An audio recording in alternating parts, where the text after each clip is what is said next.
Unfortunately, it's me again. So it's very terrible because all of these concepts are really interesting. And so I said, everyone will be asking, how do you do this? What are the mechanics? And so I said, I'll present all the concepts and then we can lead so that we can be free to answer, to have a proper discussion about, the kind of why you're doing this and what you saw that was interesting about it.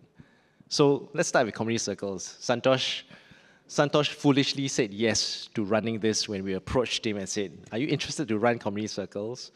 Siew Yian is from NVPC. She participated in giving circles. And Nandita from Sinda also foolishly said, yes, let's try learning circles. All these are circles, right? So let's run through very quickly and then we'll hear from them. This was the origin. I saw this and said, wow, Community Circles UK, what is this? Create opportunities for people to come together and help each other have better and more connected lives. Such a broad, abstract thing, right? But actually, it's a simple concept. You just form a small group of people, volunteers, neighbors, friends, around someone who needs help. And circles have been formed in the UK to support people with chronic health issues, people with disabilities, etc., and used across a wide range of purposes. People want to cope with their illnesses, they want to get a job. Some of them even just want to sing in a choir, something like that. The distinctive features, though, is that the person receiving support articulates their long-term goals and ad hoc needs. Maybe my longer-term goal is to get a job, but right now I need somebody to provide child-minding for me, etc. So there's a mix of that. And then the group will discuss, how they can help. And a facilitator, like Santosh, would distribute the tasks. Typically made up of a small group, 5 to 7 approximately, can be less, can be more. And it's facilitated and structured, which is quite different. There are routine meetups, tasks distributed to individuals, and actions are actually reviewed. So these are the models of care, right? We have caregiving. The benefits of that is it's your family, intimate, right? You understand each other, you care. But the burden of care is also big. Professional help is the expert knowledge that is brought to the care that your family or volunteers may not have, right? Sometimes you need a psychiatrist or a counselor or a psychologist, but there's professional distance. It's also more transactional. You don't show up unless you get paid. Befriending is kind of informal support and you have a relationship. So Lions Befriender, you show up for a senior's home, but the responsibility of that relationship is typically on one person. Peer support is where people who share a similar set of experiences come together, and but there's also the lack of diversity in that, right? Because you're all people who have gone through the similar experience. So community circles is slightly different. So as I looked at it, it felt like a gap in our landscape of care. It's structured and action-oriented. You distribute responsibilities, and you have diversity, which brings strength. But also questionably whether, is there less emotional investment in it? So the significance is that it allows the person to identify goals meaningful to them. You bring in broader range of skills. And I kind of felt that if you ask me to be a befriender, I would say no. But you ask me, let's say, Santosh is supporting a caregiver of a person with special needs. Show up once a month, 1 hour a month. And in between, see what you can do. I would show up for that because it doesn't feel as scary. And I can calibrate my distance or proximity to the family, right? I don't have to be best friends. Santosh will give me some tasks. Maybe I just want to drive the kid to a medical appointment. I would do that. But some others who really want to be friends, they will read to the children and all that. Then they become closer.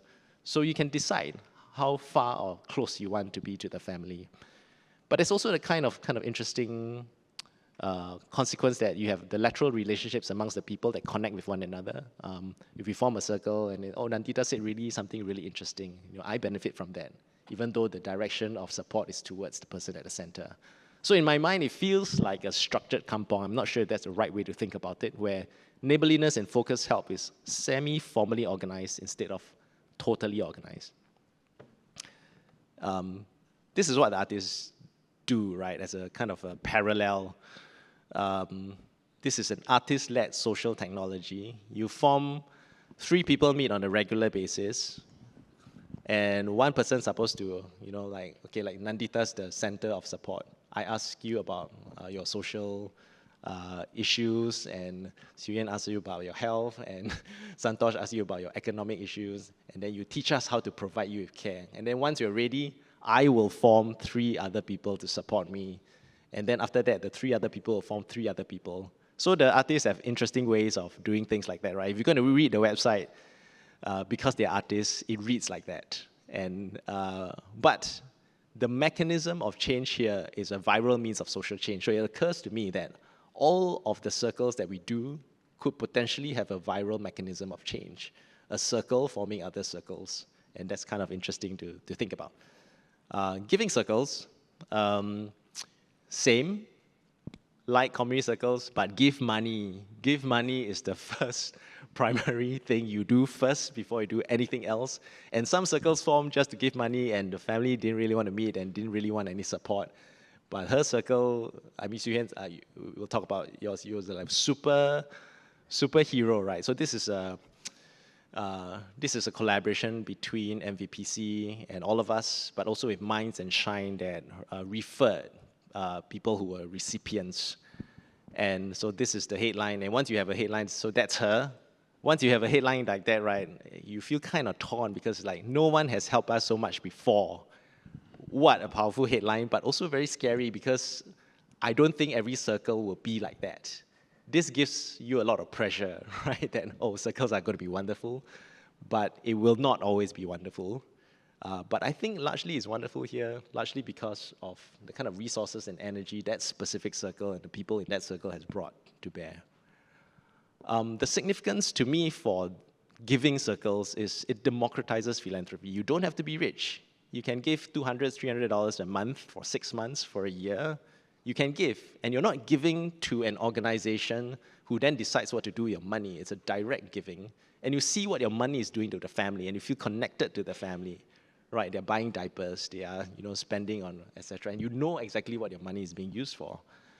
Secondly, it also deprofessionalizes, or should I say it humanizes social support, in the sense that it flexibly fills in gaps of social services. Communities can and should be as generous as they want to be, right? In fact, a lot of the people who signed up said, I want to give more than $200, can or not? Sure, no one's going to say no. But of course, our government has to be as fiscally prudent as possible. That's public money. Public money, be fiscally prudent and responsible. But guess what? Communities can be as irresponsible as possible, right? As generous as you want to be, which is kind of cool. And also, there's less of that conditional support. Instead of, come, we'll help you, but we need to fix you. In fact, we also went to Scotland and learned from this homeless organization who managed to arrive at a point where they said, come as you are and stay as long as you like, which is entirely different from how we approach homeless shelters here. Now, a lot of people got offended at that. I mean, I'm half torn, like, should you do that or should you not? But I'm realizing that that's community logic at play, right? You can. It's your prerogative, right? It's your money, it's your time. And also, when we look at giving circles, everyone's looking at the recipient family, but actually I'm also looking at the givers. People like you and me in this room, middle class, not necessarily, well, some of us are very wealthy. Most of us are middle. And actually, it is the giving and then the implications of your giving. I have self-indulgent friends who will go eat at Michelin star restaurants, and I'm thinking, I go with them and I feel I have wasted my money because we could have had the same experience at a hawker center, okay lah, aircon lah, kopitiam, right? And I rather give the money away to somebody who actually needs it. If you go read Peter Singer's essay, then and this is something that we want to act upon, the middle class givers, right? At some point, Peter Singer said, there's a famine in Ethiopia, and if you don't donate money, it is about the same thing as walking by a child who's drowning and then doing nothing about it and going to work and said, hey, there's a child drowning, what did you do? Nothing. But you could have done something. But people feel that they don't have to. So that's kind of an interesting philosophical experience. I don't have time to get into it. But there is an intention to act upon not just the recipients, but the givers themselves. Learning circles. So this one actually came from, we're doing work with Cinda. We hope everyone else can consider it in CDAC or Mendaki in a learning by doing phase. The base concept actually came out of a design thinking process in Beyond Social Services, Ranga's in the room, and I supported that design project. And the background is, students don't enjoy it. Oh, you can ask the students here, do you enjoy learning? Or are you just doing it because you want to get a good job and get a wonderful life? At the same time, tuition is a billion-dollar industry profiting from an educational ecosystem whereby the teacher's role in school no longer enough, And parents, my wife included, feels that they got to learn the curriculum from school, then you come home, I teach you, then you create more school at home. So we fight about that. And then it's exacerbated for the working class. The culture of school marginalizes the life experiences of working class families, tuition is costly, etc. So what we've learned so far is this, and so this is why we're doing this. It's basically self-directed peer learning groups supported, not by tutors, but by learning enablers or facilitators. And I'm going to share the broader concept because we couldn't do this to me is the romantic larger concept that came out, right? But nobody could do it. And the reason why I want to go to some detail for doing this is because it actually is the seed of systemic change. If you do it this way, because there's community involvement. So the base concept is this. You form, 5 youth form study group. I don't know about you, but when I was in school, I was good friends with my good friends in classmates. But my study was an individual struggle. We never helped each other out that way.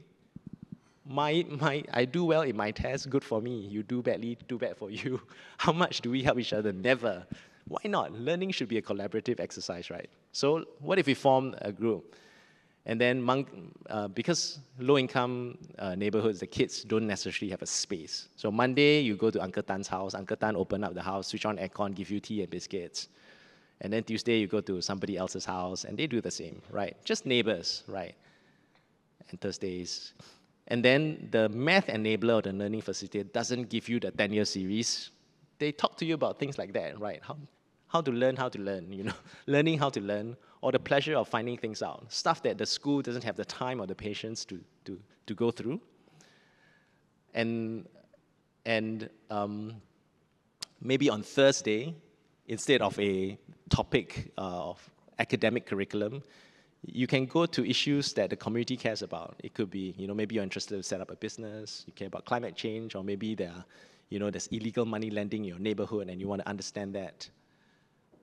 And so what you formed is actually, you would have introduced a lot of responsible adults in the lives of these kids, right? You have your learning enablers, but you also have neighborhood hosts, and the whole thing is the learning circle in the original concept. And there are check-ins and check-outs whereby you can talk about your painful relationship with your parents or your teachers, and then the host can be part of that conversation. But all communities are only strong. All these are very small local action, but they should be connected to a larger set of resources. How can small learning circles benefit from one another? If somebody found an interesting resource, maybe it can be compiled, and maybe it can be made available freely to others. And what about Friday? It would be beautiful if, let's say, the secondary 1 and 2 kids, on Friday, they go and they become an enabler for math for the primary school group. Wouldn't that be a beautiful story? And so the significance of this is as such. I will not talk about it any much more. But what I wanted to do then is to go to all of you and first ask you the question of, why did you do this? Shall I answer? Yeah, I'll start with the answer to the question of why did I do this? There are two reasons, two main problems I wanted to tackle, and I felt community circles is a model of care that could address these two problems. The first problem is the problem of large segments of society falling through the cracks. These are invisible, minority, marginalized segments of society that were falling through the cracks of society, especially during COVID. So I was part of an humanitarian organization, The Art of Living, and we were supporting migrant workers, our migrant brothers. 3 times a week, we delivered well-being services or programs for our migrant brothers.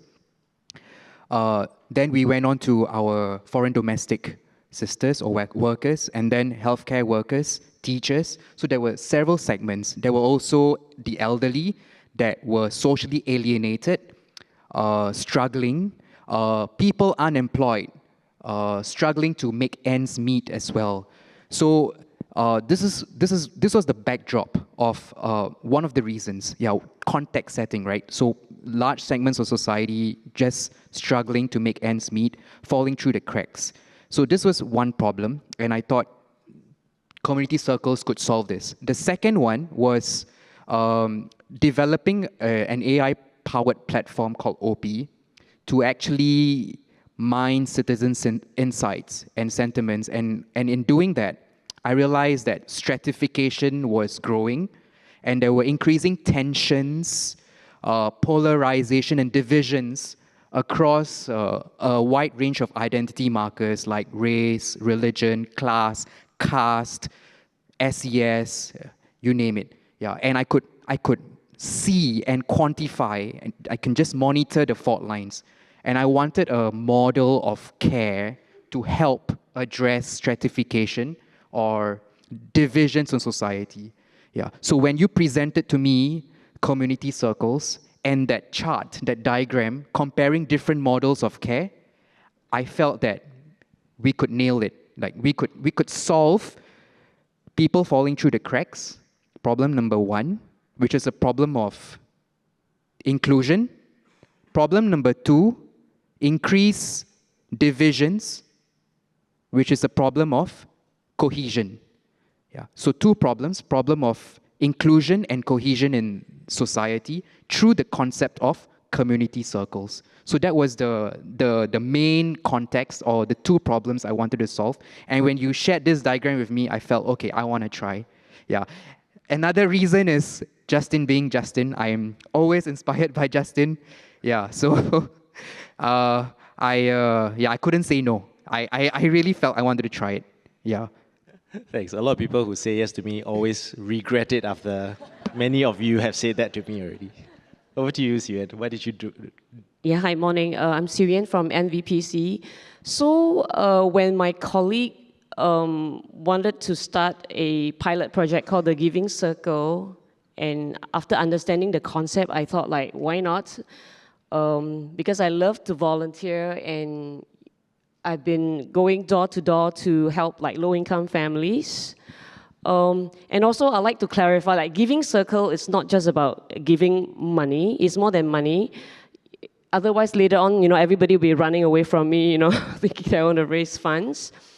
But I was thinking, when we volunteer, we actually also enrich ourselves and gain new knowledge and gain new network. And all of us sitting here, we have like a big network on like LinkedIn, or you can say that, oh, I know many people, but is your network a good network? Are we activating our network to do good? And is your network a powerful network? It is only powerful when we activate it to do good things and when we connect people together to impact lives. And so I thought like Giving Circle was an opportunity for me to connect people that I know to the community, bringing together different resources in addition to money. It can be a skill, it can be a product that eventually can help the community in need. So I can just say that, one of the items that, came through was like a curtain, because the family that we were helping, the husband was sleeping on the hospital bed, and every day, like, the sun just comes shining through, and it was very hot.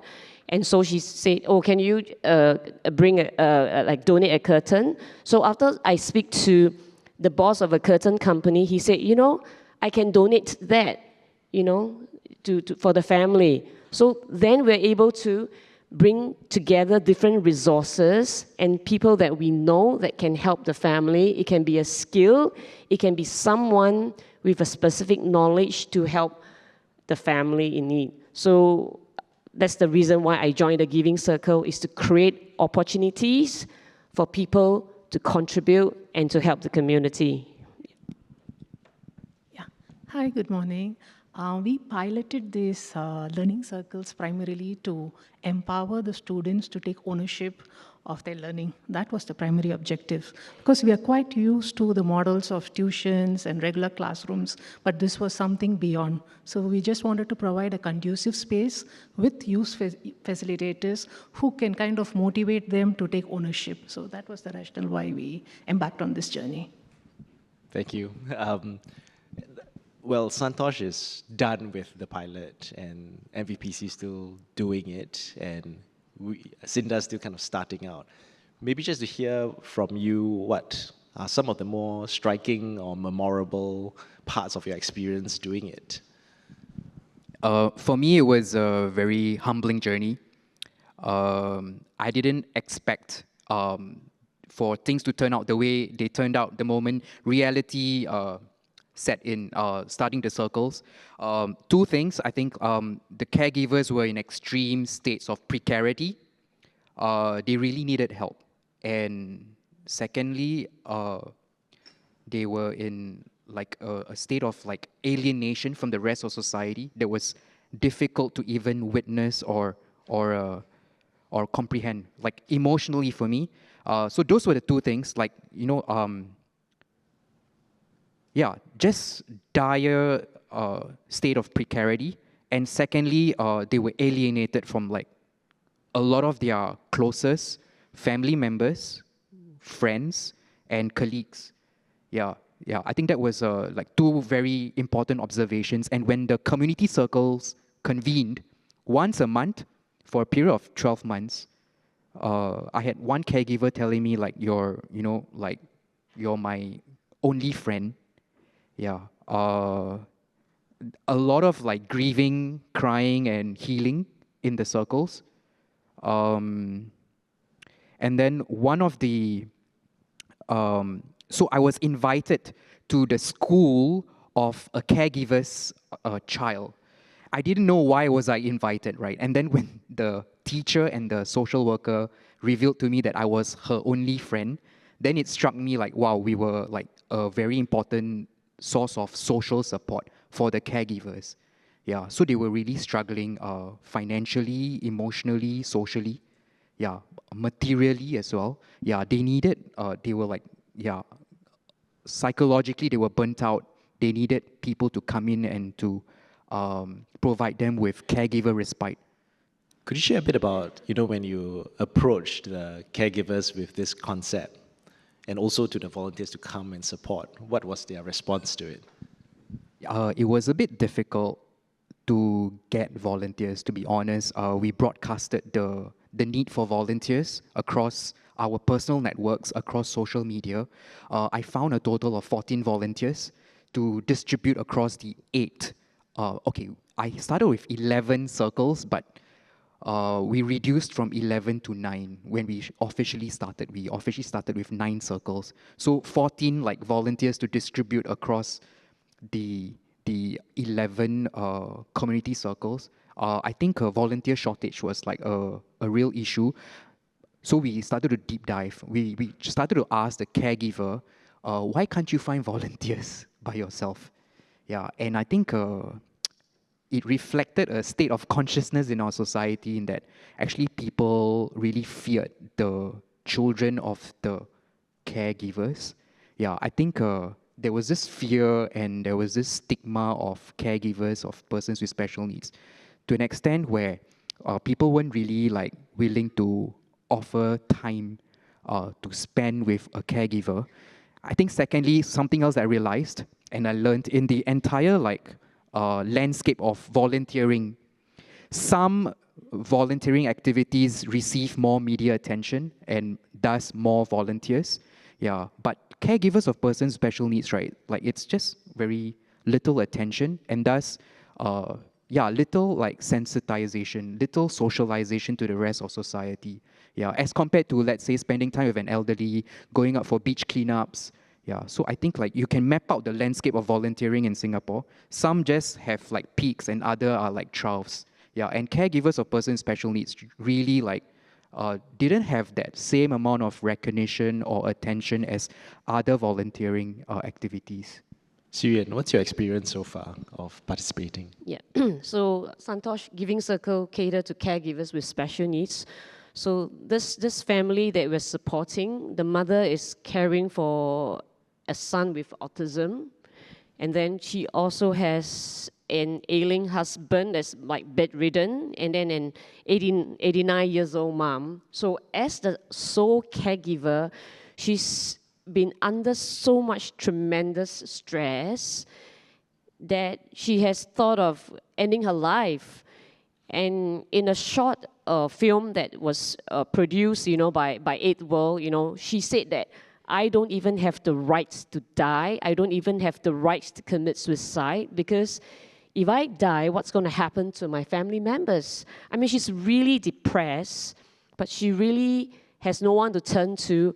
And the help given by the social worker, because of the overwhelming number of cases, the social worker's not able to cater to all the needs, and giving deep emotional support, for her, and then when she met the Giving Circle, all she wanted was like for people to come together to befriend the son, play with the son, so that, the son feels engaged.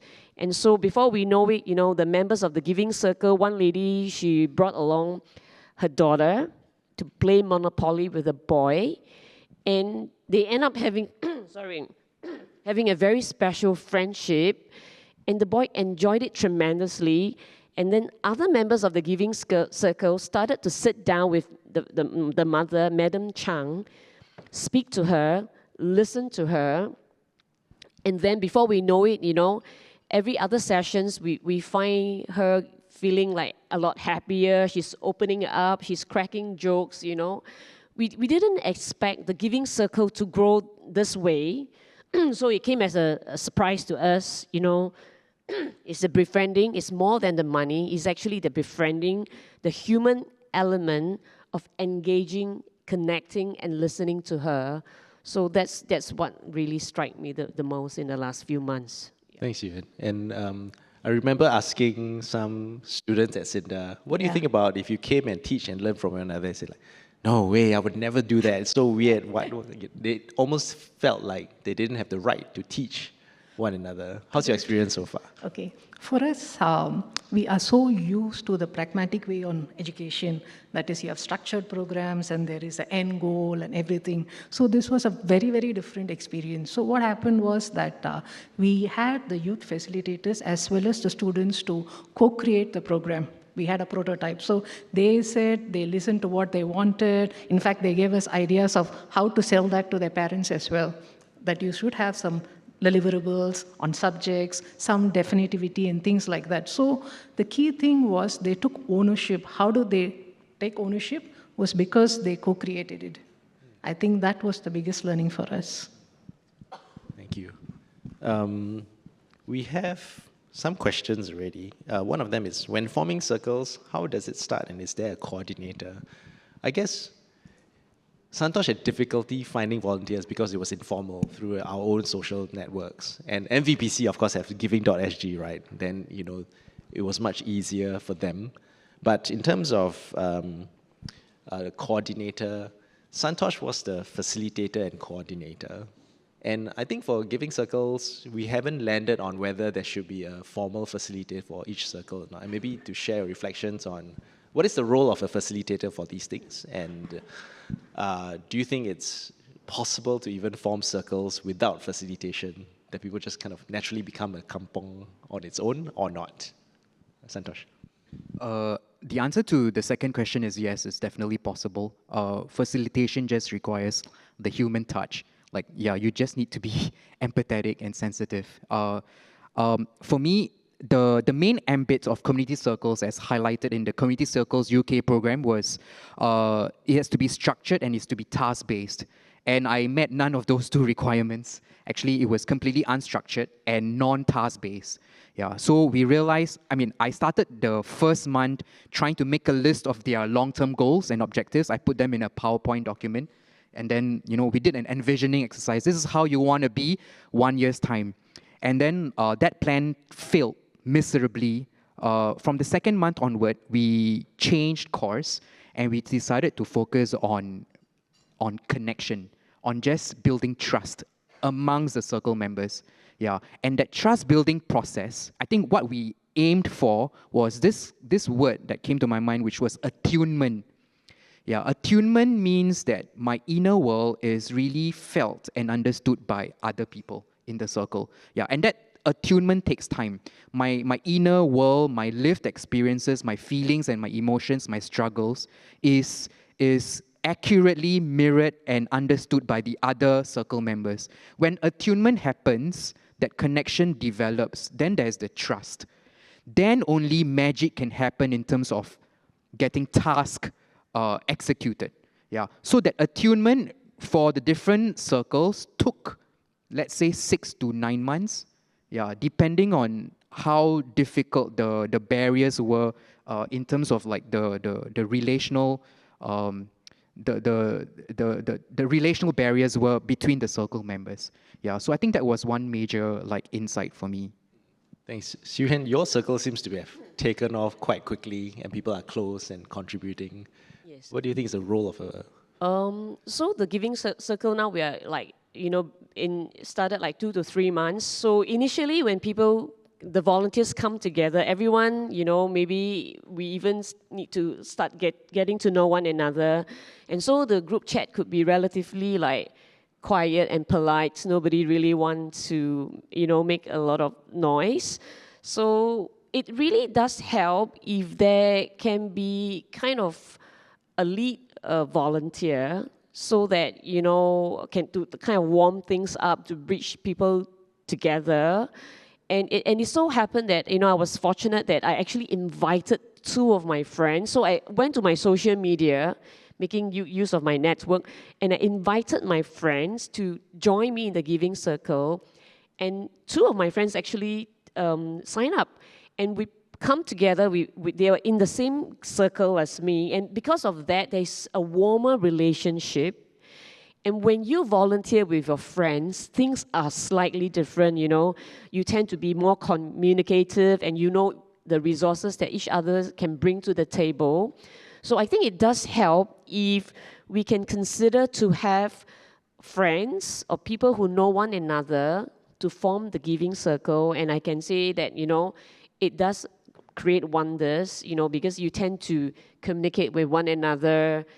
And then soon, before we know it, people were warming up, we were talking to other volunteers, and then magic happens and people start bringing in their other friends, other resources to come in and play games and befriend the family. So I think we can consider having friends to come together to form giving circle, people who enjoy interacting with one another. I think that will make the circle a bit more powerful. Yeah. It sounds like Santosh and I have the wrong friends. If you try to bring them in, then, not free, very busy. Then you bring, then they want to come, right? It's true. It's like lawyers and academics, all that. It's like, I don't think this is for me. That's what they say to me. What's your experience, Nandita? I think facilitators hold the key for the learning circles, at least in our experience. We were looking for people who were young, so youth primarily, but we were lucky to tap on the Sinda Youth Club volunteers. So what we did was we had a chat with some of the youth who were interested to look into whether they had some, prior facilitation experience, interest in education, as well as the key thing was the alignment with the costs. And primarily, the key thing was when they were volunteering, right, they also need to be part of the solution. So they had to spend time to co-create. That was one of our primary requirements. So when they are young and they are able to relate to what is the stress the other students are going through, I think that made it a win-win for us. So we brought people who were just entering university or just completed, who are willing to participate in these programs. I think facilitators were the key for us. Could you give more details, maybe for the benefit of the students here, right? How a session has been so far from your experience? Okay, for the session is, when we started, we wanted it to be very fluid, which means it has to be dynamic, people create everything. But then, actually the facilitators kind of grounded us. They said, we are targeting the lower secondary students. So parents have a lot of influence in whether they should come or not. So you have to have some definitive subjects, you have to have an end goal. And then how do we have a structure? So let's start with how the students want to own this session. So what are their goals for the session? What do they want to do in subjects? What do they want to do extra? So they kind of define how the session structure should be. But again, we had a handbook of how the sessions should be conducted, which was co-developed with the youth volunteers as well. So, and every week we kept it still fluid. They could make some changes, but the end goals were also met. Yeah. Thanks for that. And it just occurred to me that sometimes you have a theory of how things would work, and then of course you have to understand your operating context and kind of accommodate that. What do you feel, when I shared the original romantic version of the learning circles, it was with community. And one of the key barriers to that is that it's really hard to be able to feel like you can trust people to put your kids in all these people's homes, right? And so that's why we gravitated back towards a center-based model. And I just wanted to hear from all of you, what is the challenge then? If for community ownership, it seems like we have to trust the community more, but there are also very real concerns of risk and accountability. Was there ever anything, maybe to backwards this way, was there any, what are the considerations from Cinder's point of view? For us, the key thing was selling the concept of peer-to-peer learning. People are so used to a regular structure. So what does peer-to-peer learning mean? So should my kids spend some time in this? Is it a waste of time? So recruitment was a big challenge. So that is why we had to kind of look into people. So it was more organic. While we ran through idioms with our students, we were very clear that we couldn't approach the primary students because they're too young, nor the upper secondary students who were busy with their landmark exams. So we targeted very specifically the lower secondary students who do have time. But again, students are so busy with their CCAs and things, so the time they spent on the learning circles was also limited. And we wanted to keep it year-long, but the feedback given was, let's keep it sharp, bite-sized. So 6 weeks, a break, 6 weeks. And that helped more recruitment actually for us. So these were the kids who were still doing tuition, Yes. but they would do peer-to-peer learning on the side to be safe, right? And so, also kind of similarly for giving circles, there was a reliance on Shine and Minds to refer people, because I remember a conversation about how do you know who you are helping? They are verified as people who really need help. And so then the reliance on the SSA to refer was there. But I've always been thinking, could a community not identify somebody in need and form a circle? What do you think? I think for the circle, the family came to us because the social worker already did a first round of like checks to find that they're deserving. It comes as an important considering factor for some volunteers, because we would really want to give our time and resources to deserving family. And also, the trust is not only just about the family that come to us being deserving, but also the volunteers requiring to go to the family and visit them and enter the family and knowing them, their personal life. Also a concern on safety as well, because you're inviting a lot of people into the family. And of course, over time we gain the trust and then friendships will form. And then when we go down, it's a group of us, and then you kind of observe one another. So the group concept really helps.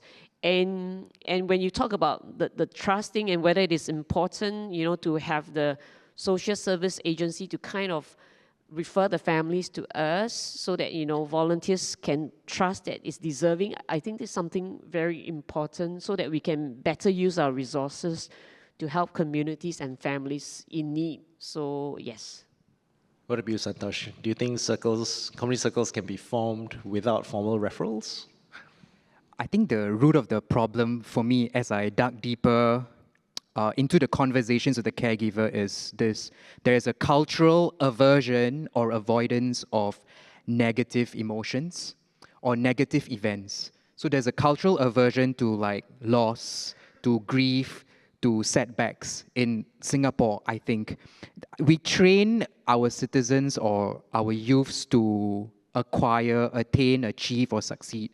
But I don't think we have that practice of training people to sit with setbacks, loss, failure, and the negative emotions that are associated with with this sad events. So the sitting with feelings of like, I'm sad, I am feeling lonely, and the reason why I'm saying this is one of our caregiver who was a civil servant, she would always go to her workplace in the civil service being negative, just having a lot of negative emotions and feelings in her mind. And the alienation at work started when people said, no, you're too negative for me. And then people slowly started to distance themselves away from her. Yeah, so the colleagues started to distance themselves because they didn't want that negativity to affect themselves. Yeah, and then I think her hardships and her troubles were just so difficult to bear that even like her friends and then slowly family members also started to distance themselves away.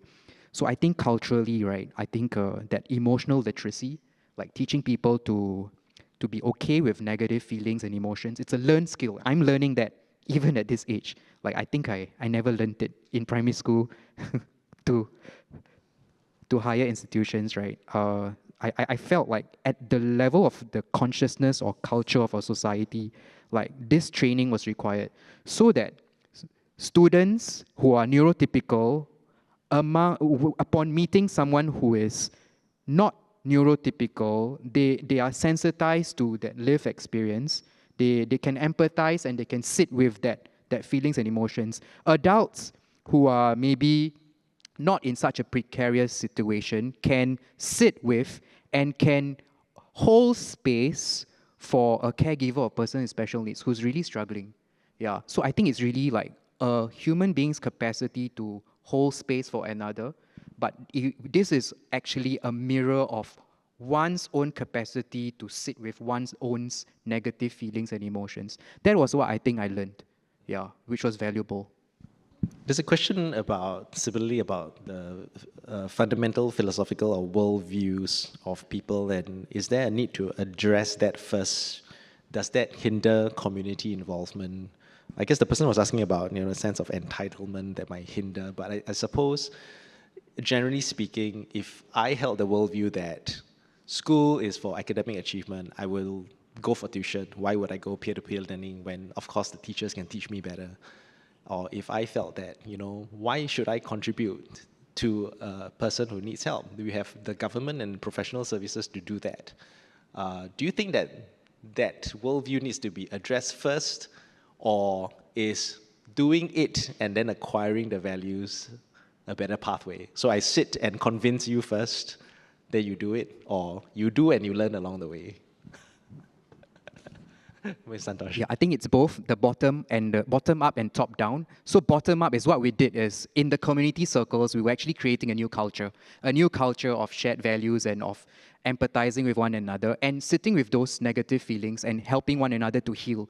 That culture slowly will through your model of like virality, invade other spaces and just create more cultures. So that cultivation of like that ground up and that culture of like sitting with one another and offering emotional support, social support is important. But I think top down is also very important. And this is exactly what I was trying to deal with when I was in EDB, which is to look at the economics of care work, care for other human beings, and also care for the environment, but also the economics of inclusion and cohesion, which I think the neoclassical way of thinking, right, does not address. Yeah, so the neoclassical way of looking at the economics of inclusion and care and cohesion, right, does not value this kind of activities. So top-down, society also needs to shift. There is actually, my intuition, there is substantial economic value to cultivating and nurturing inclusion and cohesion amongst our youth.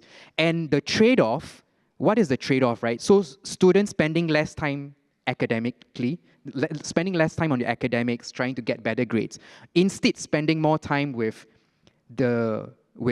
members of other societies, the underprivileged or like other segments of society. That trade-off, right, is I've kind of like intuitively worked out it's worth it. you can actually economically gain from that. Now, Singapore has this desire to transition from a value-add economy to a value creation economy. Now, value creation economy requires innovation. You need to create things. Now, at the heart of innovation, it's sensitivity and empathy to needs, to which you can develop solutions to solve problems of today. Where do you get that sensitivity and that empathy in your kids who will be your future entrepreneurs and value creators for the global economy when they are young in school? Yeah, when they cultivate that sensitivity with people who are not like them. Yeah, people who are different. Yeah, and now there is a major case for a neurodiversity affirming society. Actually, it's economically viable. So that shift top-down also can happen if we change and move away from orthodox models or orthodox ways of economics, yeah, to the less orthodox, like donuts economics, sacred economics. When you make that shift at the top, then it can cause a ripple, but also ground up. Yeah. I guess we're all like wired differently, and of course there's a lot of policies, like, you know, you're saying like top down, the way things should go, and that's the policy and that's the guideline. At some extent or level, yes, that's important, because the insights or the research shows that there's a gap, you know, that has to be filled, and there's something that should be done.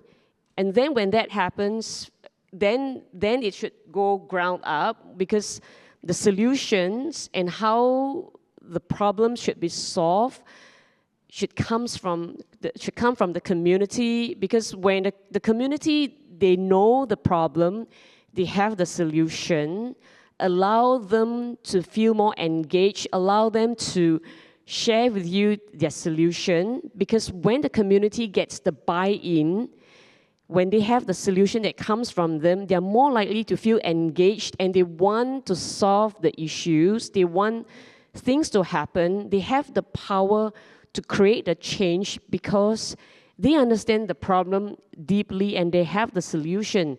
So when the community has an ownership, and then they trust, you know, themselves, among themselves, to solve the issues, then the solution can be more sustainable. It can be implemented a lot faster, because the community, they want it to happen. They have a vested interest. So I guess there's no one answer, you know, whether it should be top down and bottoms up. I think they are both equally important, and of course it's on a case-by-case basis, you know, based on the scenario. But I do believe that the community, they should be deeply involved in the solutioning process. They should be engaged, they should be consulted in order for change to happen. Yeah. Yeah. For us, right, it kind of complements what we do. While MOE provides the core education efforts, community organizations like SINDA complement it. So we layer our solutions on top of what community does. But again, the landscape has shifted. So now it's subject-based banding and lifelong learning. So the need to take ownership of learning is a must. So we hope through these pilots, it should grow organically, but a community for community approach is quite important. So when we have the youth volunteers who come in, make these young kids take interest in their learning, we hope to see the shift. Yeah. There's an interesting question about, well, some questions indicate the issue of bad behavior in the circles, right? So for example, you're giving money and you want to kind of be oppressive about how you should be using your money. That's one thing that often came up. And also about the question about professionalism. Do the circle volunteers and participants, do they act professionally? I mean, I think the general question is, what is the right behavior in these circles? And before I get them to lend their thoughts on how do you safeguard against bad behavior, one of the original people who had thought about, you know, we were kind of bouncing ideas of giving circles, he cited Lily Watson, an Aborigine kind of activist, and there was a quote that I can't remember exactly, but it was this: if you have come here to help me, then no thank you. But if your emancipation is bound up with mine, then we can work together. So don't come and help me, but you feel that your own freedom and your own liberty is bound up with my freedom and liberty, then we work together. And I thought that was beautiful, which also made us think that, there can be no specific rules which you can put in place to guard against that, but only guiding sensibilities. Maybe to Santosh, your reflection. Bounded liberty by Leela Watson. That is a important principle or tenet of any facilitation. And I think we stuck to that principle, like very quite seriously, yeah, but in not a serious manner. And then the second one was relational equality. When we meet as a circle, it's not we coming here to support you, again, like to give support. Actually, we're all relating as equals. There's this whole idea of like distributive equality in society, right? You distribute the resources from those who have more to those who have less. But I think fundamentally, according to Elizabeth Anderson, it's important to have relational equality as a supporting guide or foundation to distributive equality. So I think what really worked for us is when we came in, a lot of the people who were offering support were transformed and they received far more than they gave to the caregiver. Yeah, I think that transformation was evident in all the 14 volunteers that we have, more so for the facilitator and Royce, who was also helping me to facilitate. I think, yeah, we benefited more from providing the support than, yeah, the caregiver themselves. I think that was evident. Like for me, I learned so much. The ninth caregiver, right? This is Peng An. She's a public figure. Peng An. She runs Bilberry's Blue Lighthouse at Spectra Secondary, which is to actually nurture an education system that is actually inclusive. And I was just wowed by her level, her depth, her breadth of thinking. Yeah, and I like took notes from her, like literally from all her sharing on how to actually relate to another human being. I learned so much from her, and I became a better facilitator as a result. And yeah, there's just countless of examples of where I learned so much. Yeah. Siew Yian, any thoughts on bad behavior in circles? I guess there's no like one event or a campaign where everything is like 100% safe. You have all the good volunteers, you have all the good families.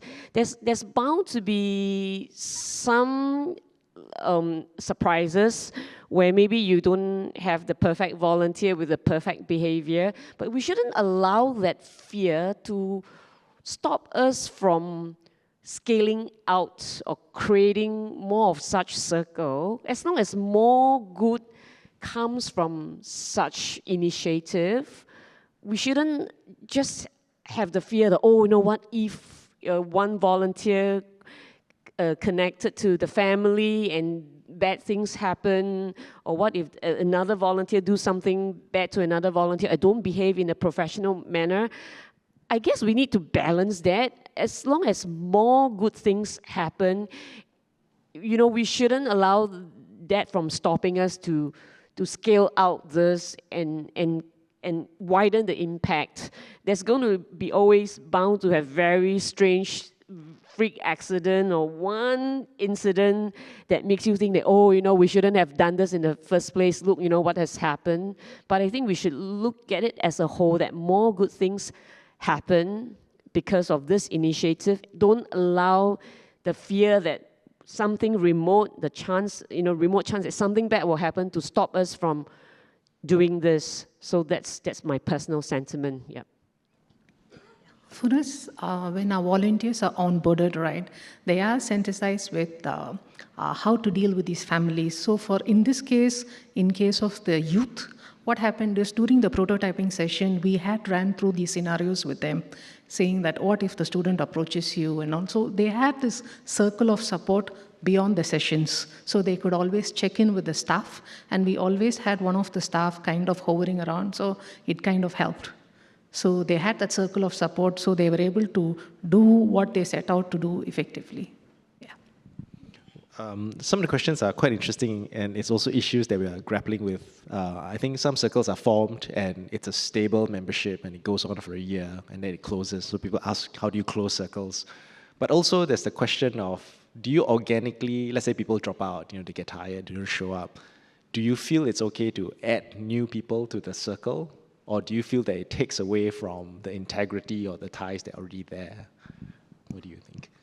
You have to be adaptable. So I started with, before I had 11 caregivers, before Community Circle started officially, 2 dropped out because they said, I want volunteers to spend time with my children. I don't want you to come and gather around my home, so don't waste my time. So those 2 dropped out, yeah. And then we had like a starting point of like 9, right? Along the journey, I think out of the 9, 6 pushed through to the finishing line at the end of the 1-year pilot, but 3 also dropped out. I'll just share the reasons for the dropping out for the 3 out of the 9. One of the caregiver, her ambitions were just enormous. She wanted to set up a car washing business for her child, and we just couldn't, we were not up to the task. Like, it was quite monumental, too monumental, to the point that we just couldn't do it. And I think as the circle meetings went by, she grew frustrated, and then she said like, yeah, it's not worth it. There's nothing in it for me. I rather not continue. The second caregiver was relatively affluent. She wanted just a befriender for her child. And we did that. We went for hikes with a child and we spent time with a child. But she realized that the structural support, the state support, was really lacking for persons with special needs or caregivers. So she left Singapore entirely and she went to California. Yeah, so that was one caregiver who just left in the middle. Yeah, the third one, it was great. We were vibing very well, and like there were just lots of conflicts, and she in her family. So we provided that support. We were like good friends. We went for walks together. We journeyed through life together. But over time, she became very busy, and then she just didn't respond to our WhatsApp messages. And then we classified this as a circle that moved from synchronous circle meetings to asynchronous meetings. So you have to be just very dynamic and adapt to the life stages and conditions of the caregivers, which is quite precarious. And so we have to, as a result of the journey, I was just taking note of the different ways in which we can design circles, and I took note of 26 parameters. So there are 26 ways in which, I make a list, because what we want to do is we want to scale this model, right? We want to develop a guidebook. Yeah, so circles can't be just convened in one way. There are like, 26 different parameters in which you can toggle on and off and switch and design circles in a way that's customized to meet the needs of the caregiver. Yeah, so I think that's one thing. I really like the point that there are no bad actors, like nothing is bad. Yeah, there are some circles in which I and our assistant, we speak more than a caregiver, and the caregiver just listens. Yeah, and I was like quite frustrated when one of the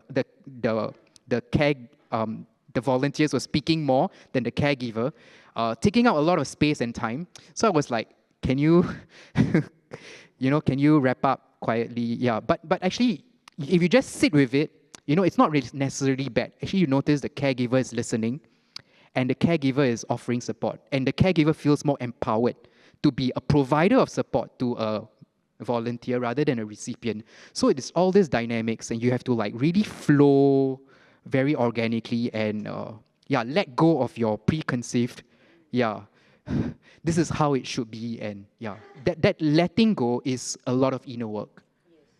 I really echo what Santosh said. So our circle is quite open. We actually surprise ourselves with our volunteers, the core team, bringing in new resources and new people, because along the way, the needs of the beneficiary changes. The family will have different needs, along the way, requiring new resources, new talents, and I think is when we keep an open mind to allowing new families, there's also new energy, new resources, and of course, as Santosh experienced, like some of the volunteers, because of the changes in their life, they may drop out.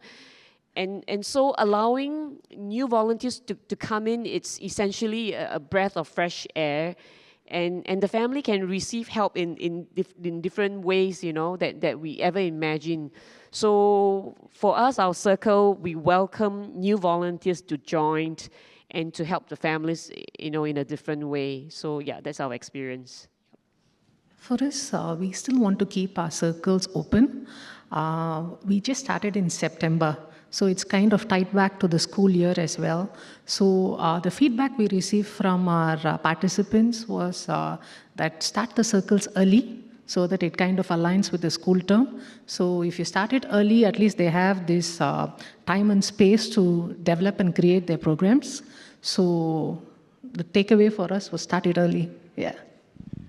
We're running out of time, so I was hoping that each of you can leave the audience with the most lasting learning or impression you have of your experience so far. A bit unfair for you because it just started, but maybe Nandita, then Siew Yian, and Santosh. For us, the most rewarding experience was the time to sit back and listen to what the students themselves want for their learning.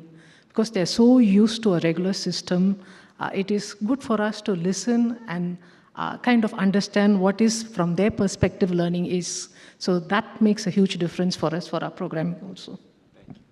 Okay, actually the giving circle, we also learned that, we can be receiving circle. The reason is because the family, Madam Chang, the mother of the family, when we wanted to visit her, she ended up like cooking for us and buying drinks for us. And then one of the volunteers was quite concerned and said, is it okay? She's spending money to buy food for us or to cook for us. I said, when we receive what she's offering, we're giving the power back to her. And so when she wants to give us drinks or food, we receive it, we accept it, we show gratitude, we give the power back to her. And so don't say no, when the receiving families or receiving party wants to do something for you. It can be a small gesture, a packet of rice, a packet of food. Accept it. Give them the joy. Give them the power. Give them back the joy of serving you as much as you receive the joy of giving and helping them. Allow them a chance to do something back for you. And I think that's a lesson that, I've really learned along the way many, many years ago, and I would like to impart this to the new volunteers. Yeah. I would like, this is advocacy for the caregivers. So I would like state-funded, caregiver-led, community-supported initiatives. So the caregivers will be the deciders. They will decide how the funds should be allocated because they know their situation best.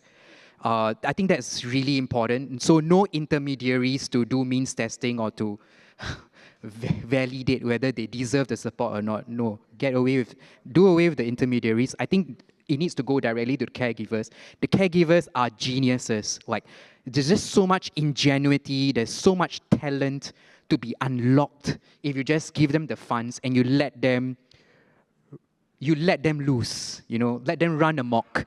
And yeah, they will surprise you. It's just amazing group of people. I think we just need to trust them.